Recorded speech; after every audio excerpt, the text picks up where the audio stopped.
नमस्कार दोस्तों, स्वागत है आपके अपने चैनल स्टडी अवतार में। तो आज हम फिर से रिवीजन करेंगे नीतू सिंह की जो न्यू एडिशन की बुक्स है वोकैब्स की, इसी को पढ़ेंगे और रिवीजन करेंगे। यानी कि आज हम रूट वर्ड्स को पढ़ेंगे और देखेंगे। तो आइए फ्रेंड्स, वीडियो को हम स्टार्ट करते हैं। तो देखेंगे यहाँ पे सबसे पहला नंबर दिया हुआ है, यानी कि ईगो। ईगो शब्द जो यहाँ पे दिया हुआ है, तो ईगो से जितना भी यहाँ पे वर्ड्स दिया हुआ है इसी को हम रिवीजन करेंगे। तो जैसा कि ईगो का मतलब होता है यानी कि सेल्फ, यानी कि अपने आप में, यानी कि मैं। तो यहाँ पे ईगो से संबंधित जितना भी वर्ड्स होगा इसी को हम रिवीजन करेंगे। तो यहाँ पे पहला वर्ड्स दिया हुआ है ईगोइस्ट। ईगोइस्ट का यहाँ पे मतलब हो जाएगा, यानी कि ईगो का मतलब होता है सेल्फिश होना, यानी कि केवल सेल्फ होना, अपने बारे में सोचना, यानी कि स्वार्थी होना। तो इसका यहाँ पे हिंदी मीनिंग्स हो जाएगा ईगो इसका मतलब हो जाएगा यानी कि स्वार्थी होना। अब यहाँ पे मीनिंग्स देखेंगे तो concerned with only one self, यानी कि जो केवल अपने बारे में सोचता है, विचार करता है, इसे हम बोलेंगे ईगोइस्ट।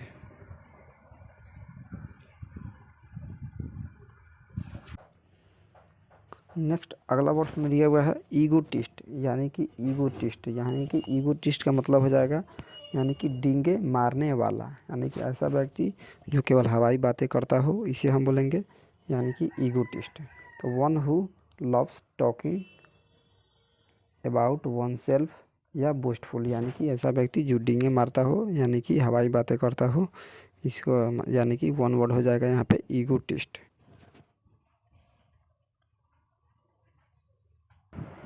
नेक्स्ट अगला नंबर, तो अगला नंबर यहाँ पे दिया हुआ है ईगोसेंट्रिक।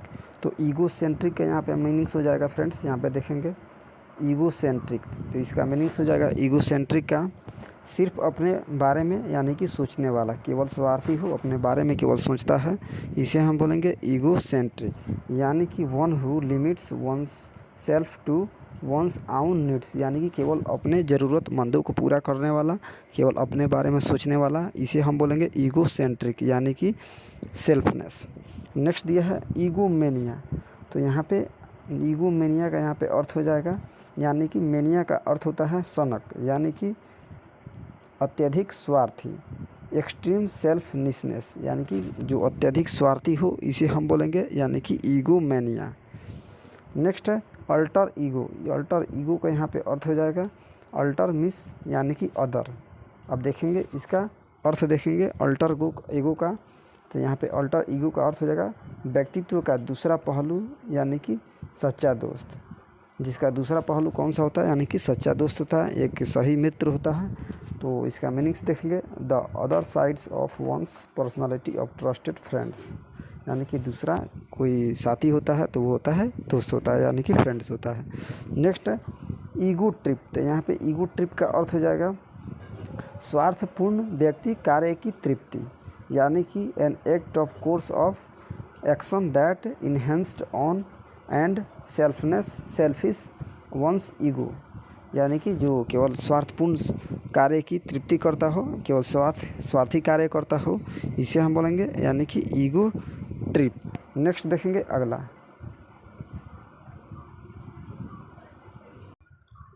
अब यहाँ देखेंगे लोकुआ। लोकुआ शब्द का अर्थ होता है यानी कि स्पीच, यानी कि वाद। अब यहाँ पे देखेंगे जितना भी लोकुआ से शब्द होगा, जितना भी यानी कि रूट वर्ड होगा, इसको हम रिवीजन करेंगे। यानी कि लोकासियस, यानी कि लोकासियस का मतलब हो जाएगा friends one who talks too much garrulous या टॉकेटिव, यानी कि ऐसा व्यक्ति जो ज़्यादा बात करता हो, यानी कि बातूनी हो, इसे हम बोलेंगे यानी कि लोकासियस, यानी कि ज़्यादा बात बोलने वाला। तो इसका मीनिंग्स हो जाएगा, अर्थ हो जाएगा यानी कि बातूनी।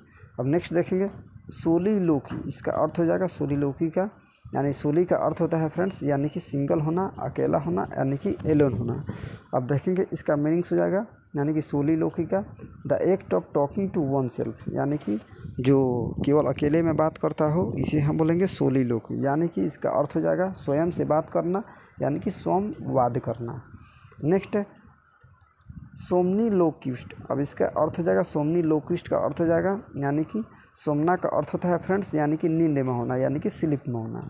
अब इसका इंग्लिश मीनिंग्स हो जाएगा वन हु टॉक्स इन स्लीप्स, यानी कि जो नींद में यानी कि चलता है, नींद में बातें करता है, इसे हम क्या बोलेंगे यानी कि सोमनीलोक्विस्ट, यानी कि जो नींद में बातें करे। नेक्स्ट है इलोक्यूंस। इसका अर्थ हो जाएगा इलोक्यूंस का यानी कि art of making forceful speech articulation oratory, यानी कि अच्छा वक्ता होने की कला होना, तो इसे हम बोलेंगे यानी कि इलोक्यूंसी। नेक्स्ट है इलोक्यूशन, इसका अर्थ हो जाएगा इलोक्यूशन का आर्ट ऑफ पब्लिक स्पीकिंग, यानी कि भाषण देने की कला होना। नेक्स्ट है मोनोलॉगी, यानी कि मोनोलॉग का यहाँ पे अर्थ हो जाएगा, मोनो का अर्थ होता है एक, यानी कि केवल वन होना, यानी कि ए लॉन्ग स्पीच, एक इसका अर्थ हो जाएगा यानी कि लंबा भाषण, यानी कि मोनोलॉग का अर्थ हो जाएगा फ्रेंड्स यानी कि लंबा भाषण। नेक्स्ट देखेंगे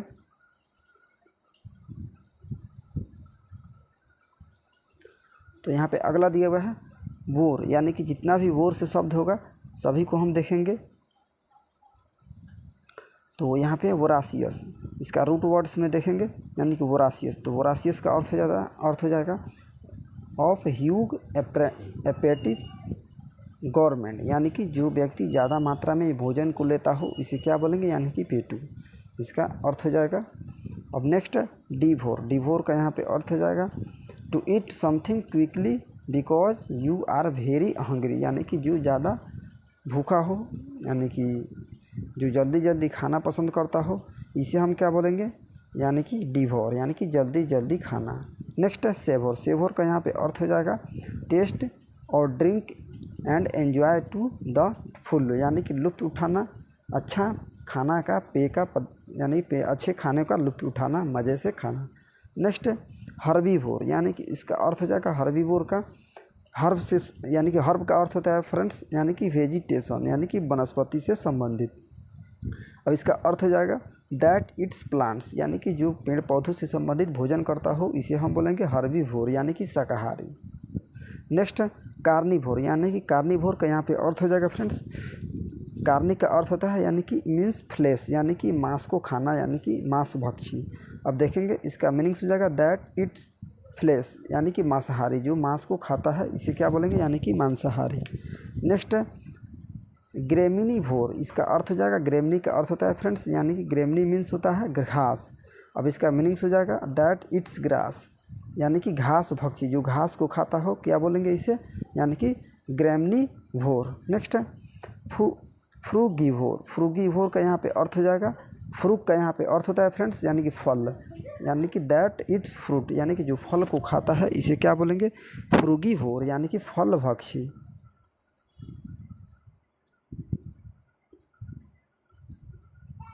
अगला दिया हुआ है वोरासियस, यानी कि वोरासियस का अर्थ हो जाएगा हैविंग ग्रेट एपेटिट, यानी कि अत्यधिक भूख वाला व्यक्ति, इसे क्या बोलेंगे वोरासियस। नेक्स्ट है ओमनी, ओमनी से जितना भी यानी कि रूट वर्ड्स हैं ओमनी, तो देखेंगे इससे जितना भी वर्ड्स बनेगा सभी को हम रिवीजन करेंगे। तो ओमनी का अर्थ होता है सर्व, यानी कि सभी। तो देखेंगे एक वर्ड्स है इसमें ओमनीवोर, ओमनीवोर का अर्थ हो जाएगा, वोर का अर्थ होता है यानी कि ईट, यानी कि खाना। अब देखेंगे तो that it's both plants and flash, यानी कि जो पेड़ पौधों से और मांसाहारी चीज़ों को खाता है उसे क्या बोलेंगे ओमनीवोरस, यानी कि सर्वाहारी, यानी कि सभी चीज़ों का भोजन करने वाला। नेक्स्ट है ओमनीपोटेंट, तो ओमनीपोटेंट का यहाँ पे अर्थ हो जाएगा पोटेंशियल मीन्स, यानी कि इसका अर्थ होता है कैपेसिटी, यानी कि क्षमता। अब इसका मीनिंग्स देखेंगे one who is all powerful, यानी कि जो सभी में पावरफुल हो, यानी कि सर्वशक्तिमान हो, तो इसका अर्थ हो जाएगा ओमनीपोटेंट का सर्वशक्तिमान। नेक्स्ट है ओमनी प्रेजेंट, तो इसका अर्थ हो जाएगा ओमनी प्रेजेंट का, प्रेजेंट का अर्थ होता है उपस्थित होना, और इसका मीनिंग्स हो जाएगा one who is present everywhere, यानी कि जो सभी जगह उपस्थित हो, प्रेजेंट हो, इसे क्या बोलेंगे यानी कि सर्वव्यापी हो। नेक्स्ट ओमनी साइंस, तो ओमनी साइंस का यहाँ पे अर्थ हो जाएगा यानी कि साइंसिया का अर्थ होता है नॉलेज, यानी कि जिसके पास नॉलेज हो, ज्ञान हो, यानी कि one who knows to all, यानी कि सर्वज्ञानी, यानी कि जो सर्व ज्ञान रखता हो इसे क्या बोलेंगे ओमनी साइंस्ड। अगला नंबर दिया हुआ है ओमनी बस, इसका अर्थ हो जाएगा ओमनी बस का a public vehicle design and carry a large number of people, यानी कि बड़ा सार्वजनिक यातायात जो वाहन जिसमें बड़ी संख्या में लोग बैठते हैं, यानी कि बड़ी संख्या में बैठने के जो साधन होता है उसे क्या बोलेंगे ओमनी बस। नेक्स्ट देखेंगे अगला तो कार्नी, कार्नी से जो संबंधित जितना भी हम वर्ड्स होगा सभी को रिवीजन करेंगे। तो कार्नी का अर्थ होता है फ्लेश, यानी कि मांस, यानी कि कार्नल का अर्थ हो जाएगा यानी कि बॉडी या सेक्सुअल, यानी कि शारीरिक संबंधित। नेक्स्ट इनकारनेट, इनकारनेट का अर्थ हो जाएगा यानी कि अवतार लेना, यानी कि to take a bodily from, यानी कि अवतार लेना, यानी कि कार्नेट, इनकारनेट। नेक्स्ट देखेंगे अगला दिया हुआ है कैको, यानी कि कैको से जो रूट वर्ड्स है इसका मतलब कैको का अर्थ हो जाएगा यानी कि बैड होना, खराब होना, इविल होना। तो देखेंगे कैकोफोनी, एक वर्ड से कैकोफोनी, इसका अर्थ होता है, फोनी का अर्थ हो जाएगा यानी कि ध्वनि। अब यहाँ पे देखेंगे कैकोफोनी का अर्थ हो जाएगा हार्श साउंड, यानी कि कर्कश आवाज़, यानी कि काफ़ी खराब आवाज़ होना। तो इसे क्या बोलेंगे कैकोफोनी, यानी कि मतभेद फैलाना। अगला दिया हुआ है कैकोफोनोलिस्ट, इसका अर्थ हो जाएगा फिलिया का अर्थ होता है यानी कि लव होना, यानी कि स्नेह होना। अब इसका मीनिंग्स देखेंगे one who loves hearing harsh sound, जो कर्कश शब्दों या शोर को सुनना पसंद करे उसे क्या बोलेंगे कैकोफोनोफिलिस्ट। नेक्स्ट है कैको स्पेक्टामेनिया, इसका अर्थ हो जाएगा यानी कि स्पेक्टा का अर्थ होता है यानी कि देखना। तो इसका मीनिंग्स हो जाएगा the observation of starting at the something which is repulsive, यानी कि घृणित चीज़ों को देखने की ललक होना या पसंद होना, जो काफ़ी ख़राब चीज़ों को देखता है, पसंद करता है, उसे क्या बोलेंगे यानी कि कैको स्पेक्टामेनिया। नेक्स्ट है कैकोग्राफी, यानी कि कैकोग्राफी का अर्थ हो जाएगा, ग्राफी का अर्थ होता है राइटिंग या लेख होता है। अब इसका मीनिंग्स हो जाएगा बैड स्पेलिंग और बैड हैंड राइटिंग, यानी कि खराब बर्तनी या खराब लिखावट हो, इसे क्या बोलेंगे तो कैकोग्राफी बोलेंगे।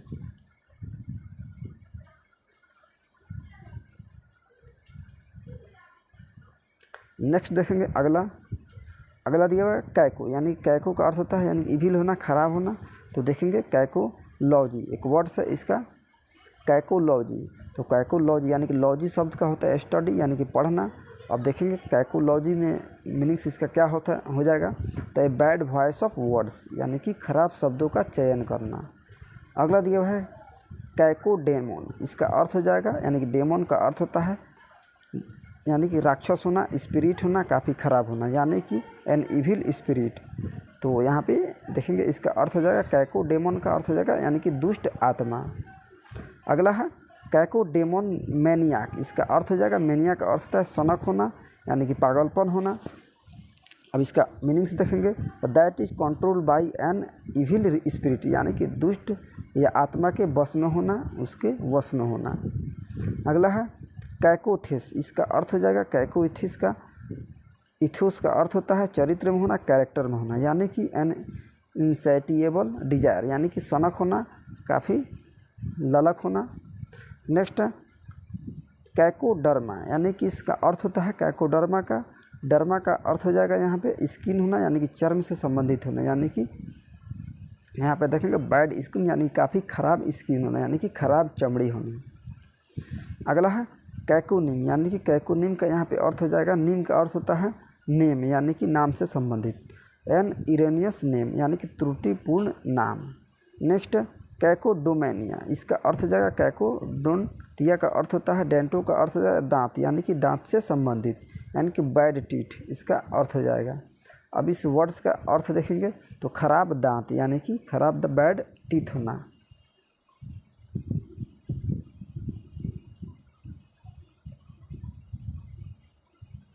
अगला दिया हुआ है यहाँ पे कैकोड्रेफोबिया, यानी कि कैकोड्रेफोबिया का यहाँ पे अर्थ हो जाएगा हाइड्रो का यहाँ पे अर्थ होता है वाटर, यानी कि पानी से संबंधित, यानी कि फोबिया का अर्थ हो जाएगा यानी कि डर होना, पानी से डर होना, यानी कि कैकोहाइड्रोफोबिया का यहाँ पे अर्थ हो जाएगा फियर ऑफ कंटेमिनेटेड वाटर, यानी कि दूषित जल से काफ़ी घृणा होना, डर होना।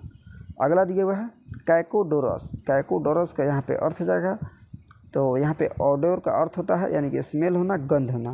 अब इसका अर्थ मीनिंग्स देखेंगे तो बैड स्मेल, यानी काफ़ी ख़राब सुगंध होना, यानी कि मेलो ड्रस होना, यानी कि दुर्गंध होना।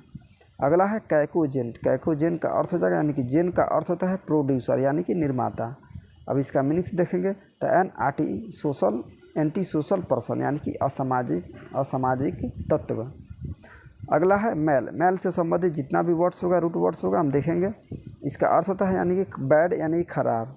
अब देखेंगे इसका मीनिंग्स हो जाएगा यानी कि माल प्रैक्टिस, इसका अर्थ होता है मिसकंडक्ट, यानी कि गलत काम किसी पद पर रहकर करना। नेक्स्ट मेलफिसेंस, इसका अर्थ हो जाएगा रॉन्ग डूइंग और मिसकंडक्ट यानी कि गलत काम करना। नेक्स्ट मेलफिशियंस, इसका अर्थ हो जाएगा यानी कि the act of committing harm and evil यानी कि गलत कार्य यानी कि अपराध करना। अगला है मेलफेडाई, इसका अर्थ हो जाएगा फैड फैथ यानी कि विश्वास, और यहाँ पे इन बैड फैथ यानी कि गलत इरादे से, यानी कि इन सभी का मीनिंग्स का अर्थ हो जाएगा यानी कि गलत तरीके से। अगला दिया हुआ है यहाँ पे मेलाडी, मेलाडी का यहाँ पे अर्थ होता है डिसऑर्डर यानी कि डिजीज यानी कि बीमारी होना। नेक्स्ट है मालाड्रॉयट, इसका अर्थ हो जाएगा दक्ष होना यानी कि एड्रॉयट का अर्थ होता है स्किल्ड होना, दक्ष होना, निपुण होना यानी कि लैकिंग स्किल्स यानी कि दक्षता में कमी होना, यानी कि मालाड्रॉयट का अर्थ हो जाएगा दक्षता में कमी होना। नेक्स्ट है माल कंटेंट, माल कंटेंट का यहाँ पे अर्थ हो जाएगा, कंटेंट का अर्थ होता है सेटिस्फाइड यानी कि संतुष्ट होना, और यहाँ पे मल कंटेंट का अर्थ हो जाएगा नॉट सेटिस्फाइड यानी कि असंतुष्ट होना। नेक्स्ट मल फॉर्म्ड, इसका अर्थ हो जाता है एबनॉर्मली फॉर्म्ड यानी कि असामान्य रूप से बना हुआ यानी कि असामान्य रूप से बना हुआ होना।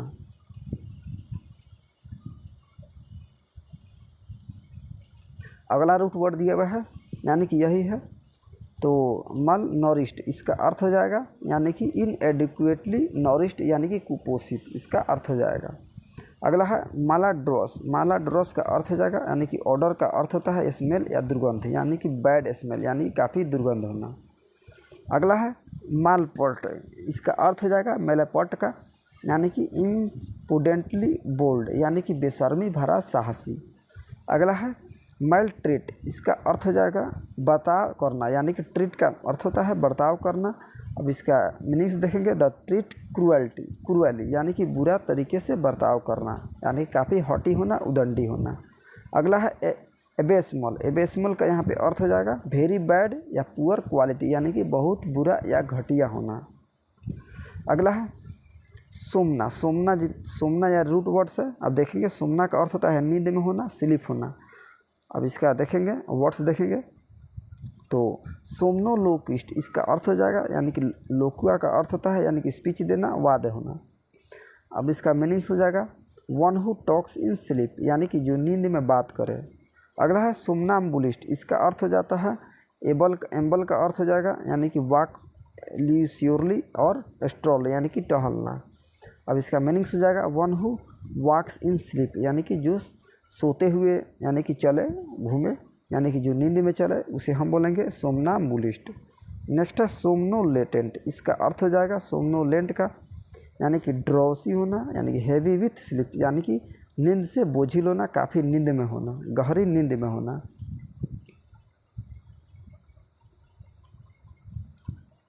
अगला है सोमनो, ये तो हो गया यानी कि इंसोम्निया, इंसोम्निया का अर्थ होता है स्लीपलेसनेस यानी कि नींद से वंचित होना, यानी कि जिसके पास नींद ना हो उसे क्या बोलेंगे यानी कि इंसोम्निया यानी कि सोने की बीमारी होना। अगला दिया हुआ है डिसोम्निया, डिसोम्निया का अर्थ हो जाएगा यहाँ पे यानी कि सोने में कठिनाई होना यानी कि डिफ़िकल्टी इन फॉलिंग स्लीप और रिमेनिंग टू स्लीपिंग यानी कि सोने में कठिनाई होना। अगला है हाइपरसोम्निया, हाइपरसोम्निया का यहाँ पे अर्थ हो जाएगा एक्सेसिवली स्लीपिंगनेस यानी कि अत्यधिक नींद में आना, काफ़ी गहरी नींद में होना। अगला है हाइप्सोमेनिया, इसका अर्थ हो जाएगा यानी कि अपर्याप्त नींद में होना यानी कि inadequate sleeps. Next insomnia, insomnia का अर्थ हो जाएगा the condition of being unable to sleep यानी कि सोने में असमर्थ होने की स्थिति उत्पन्न होना। नेक्स्ट पैरासोम्निया, पैरासोम्निया का यहाँ पे अर्थ हो जाएगा any of the several sleep disorder यानी कि नींद विकारों में कोई भी यानी कि नींद में कई विकार उत्पन्न होना। नेक्स्ट सेमीसोम्निया, इसका अर्थ हो जाएगा सेमीसोम्निया का यानी कि एक chronic state of low grade exhaustion caused by too little फीलफुल स्लीप यानी कि बहुत कम या अधूरी नींद के कारण थकावट की एक पुरानी स्थिति में होना।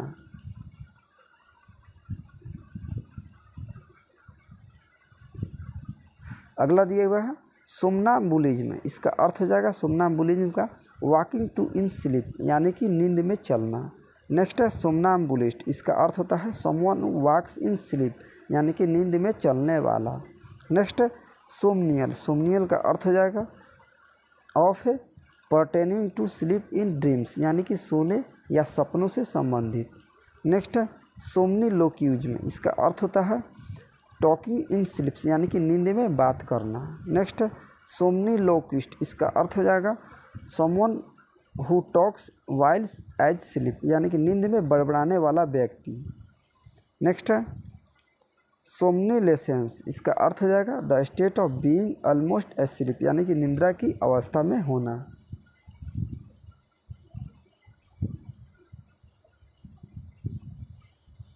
आगे हम पढ़ेंगे तो अगला वर्ड्स दिए हुआ है कैली, यानी कैली से, कैली जो रूट वर्ड्स है इसका देखेंगे तो कैली का अर्थ होता है यानी कि ब्यूटीफुल।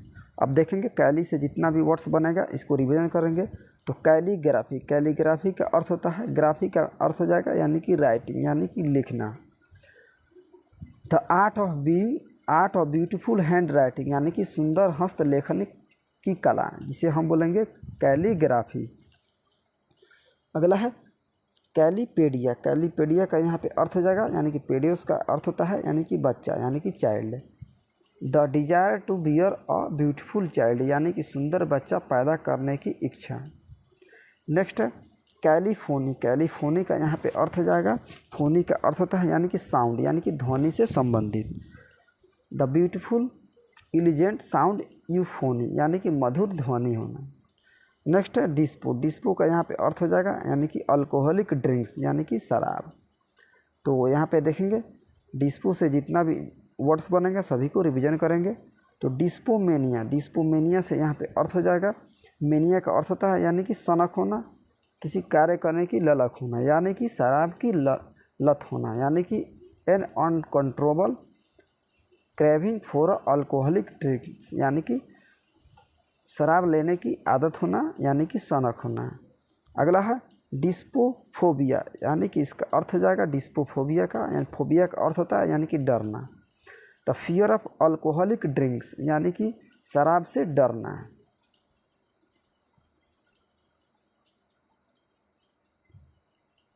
अगला रूट वर्ड्स है गेमी, गेमी का अर्थ होता है यानी कि मैरिज। अब देखेंगे मोनोगेमी, मोनोगेमी का अर्थ हो जाएगा, मोनो का अर्थ होता है एक, यानी कि one. The practice of speaking one life partner, यानी कि एक विवाह प्रथा। नेक्स्ट है बीगेमी, बीगेमी का अर्थ हो जाएगा, बी का अर्थ होता है यानी कि दो। अब देखेंगे तो practice of speaking to life partners, यानी कि दो विवाह प्रथा। अगला दिया हुआ है मिसोगैमिस्ट, यानी कि मिसोगैमिस्ट का यहाँ पे अर्थ हो जाएगा यानी कि मिसेन का अर्थ होता है यानी कि हेट या नफरत, यानी कि वन हु हेट्स मैरिज, यानी कि जो व्यक्ति शादी से नफरत करे उसे क्या बोलेंगे, मिसोगैमिस्ट। अगला है फिलोगैमिस्ट, यानी कि फिलोगैमिस्ट का अर्थ हो जाएगा, फील का अर्थ होता है लव, यानी कि वन हु लव्स मैरिज, यानी कि शादी से यानी कि लगाव रखने वाला, सो क्या बोलेंगे, फिलोगैमिस्ट। नेक्स्ट है इंडोगैमी, इसका अर्थ हो जाएगा, इंडो का अर्थ होता है इटर्नल, यानी कि अंदर होना। अब इसका मीनिंग्स हो जाएगा marriage with in a specific group specially required by customs, यानी कि अपने ही गुट या जाति के में विशेष में, यानी कि मैरिज करना, शादी करना, इसे बोलेंगे इंडोगैमी। अब अगला दिए हुआ है एक्सोगैमी, एक्सोगैमी का यहाँ पे अर्थ हो जाएगा, एक्सो का अर्थ होता है यानी कि एक्सटर्नल, यानी कि बाहर की ओर। अब यहाँ पे इसका मीनिंग्स हो जाएगा एक्सोगैमी का marriage out of specific group specially require, यानी कि यहाँ हो जाएगा रिक्वायर्ड बाय कस्टम, यानी कि अपने गुट या गोत्र विशेष से बाहर शादी करना। अगला है हाइपरगेमी, इसका अर्थ हो जाएगा, हाइपर का अर्थ होता है मोर, यानी कि ज़्यादा होना, यानी कि marriage in a higher caste or social group, यानी कि अपने से उच्च जाति वर्ग में शादी करना। अगला है हाइपोगेमी, हाइपोगेमी का अर्थ हो जाएगा, हाइपो का अर्थ होता है यानी कि लेस होना, कमी होना, कम होना, यानी कि marriage in a lower caste और सोशल ग्रुप, यानी कि अपने से नीचे जाति या वर्ग में शादी करना। नेक्स्ट है ऑप्सीगेमी। ऑप्सीगेमी का अर्थ हो जाएगा, ऑप्सी का अर्थ होता है लेट या देर, यानी कि मैरिज लेट इन लाइफ, यानी कि देर से शादी होना। अगला है रूट वर्ड्स है डेमो। डेमो का अर्थ होता है यानी कि पीपुल। अब देखेंगे तो डेमोफिलिया, इसका अर्थ हो जाएगा, फिलिया का अर्थ होता है यानी कि लव होना, यानी कि फाउंडनेस फॉर क्राउड, यानी कि भीड़ से प्रेम होना। नेक्स्ट है डेमोफोबिया। इसका अर्थ हो जाएगा डेमोफोबिया का, फोबिया का अर्थ होता है डरना, यानी कि हेटेड फॉर पीपुल, यानी कि भीड़ से नफरत होना। अगला है डेमोगोग। डेमोगोग का अर्थ होता है एंगोग का यहाँ पे अर्थ हो जाएगा यानी कि लीड करना, नेतृत्व करना। अब इसका मीनिंग्स हो जाएगा a leader who can influence people by false claims and promise, यानी कि भीड़ के झूठे वादे को और उन्हें प्रभावित करने वाला नेता, इसे हम बोलेंगे यानी कि डेमोगोग। नेक्स्ट है डेमोफिलिया। डेमोफिलिया का अर्थ हो जाएगा, फिलिया का अर्थ होता है यानी कि लव होना, यानी कि ए फॉन्डनेस फॉर क्राउड, यानी कि भीड़ के प्रति प्रेम होना।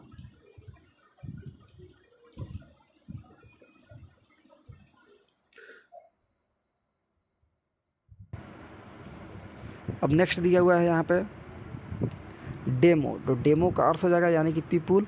तो डेमोफोबिया, डेमोफोबिया का यहाँ पे अर्थ हो जाएगा फियर, यानी कि फोबिया का अर्थ होता है यानी कि डरना, यानी कि हेटेड फॉर पीपुल, यानी कि भीड़ से नफरत करना। अगला है डेमोगोग, यानी कि इसका अर्थ हो जाएगा यानी कि नेतृत्व करना, यानी कि भीड़ को झूठे वादे या प्रभावित करने वाले नेता से, यानी कि झूठे वादे करना। नेक्स्ट डेमोटिक्स। डेमोटिक्स का यहाँ पे अर्थ हो जाएगा the department of knowledge relating to the care and culture of the people. Next demography. Demography का यहाँ पे अर्थ हो जाएगा यानी कि जनसंख्या की, यानी कि द स्टडी ऑफ पॉपुलेशन, यानी कि जनसंख्या का अध्ययन करना। बर्थ और मैरिज और मोरालिटी एंड हेल्थ से संबंधित अध्ययन करना। Next demography. डेमोक्रेसी का यहाँ पे अर्थ हो जाएगा, क्रेसी का अर्थ होता है यानी कि शासन करना, रूल होना, यानी कि रूल ऑफ द पीपुल, यानी कि लोकतंत्र में होना। डेमोक्रेसी का अर्थ हो जाएगा लोकतंत्र में होना।